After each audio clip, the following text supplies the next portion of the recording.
د افغانستان د شریفو او قدرمنو خلکو په مننې غوښتنه کوم چې دا پیغام 5 کسانو ته واستوئ او هغه 5 کسان د نورو 5 کسانو ته واستوي ترڅو دا لړۍ همداسې دوامداره وساتو. اول، په لویو لارو او کوڅو کښې کثافات مه اچوئ. دوم، په خلکو کښې سلام عام کړئ. دریم، د بېوزلو او یتیمانو لاسنیوی وکړئ. څلورم، په سړک او دیوالو لاړې مه تو کوئ.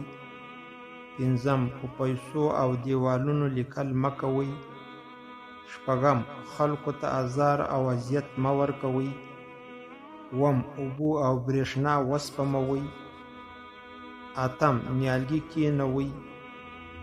نهم، ترافیکي قوانین مراعات کړئ.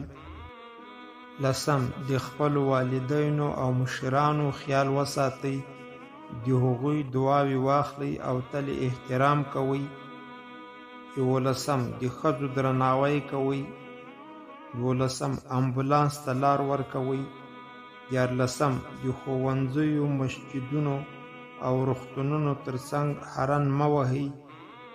14، په نقلیه وسایطو، بسونو او عام د سورلۍ موټرو کې د سفر کولو په وخت له بې ځایه خبرو او بحثونو څخه ډډه وکړئ. 15، له خپلې خاورې او هېواد سره هیڅ ډول خیانت او غلا مه کوئ.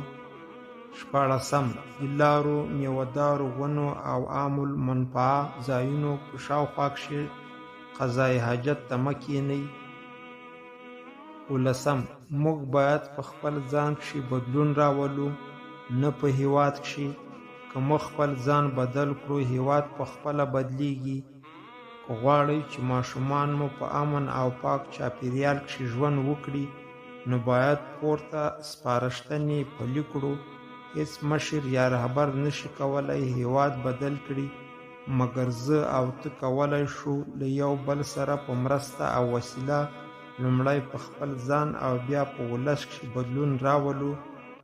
په مننې دا مهم پیغام هر دوست، ملګري، ډلې او د خواله رسنیو مختلفو ګروپونو ته واستوئ څو د افغانستان هر وګړي ته ورسیږي.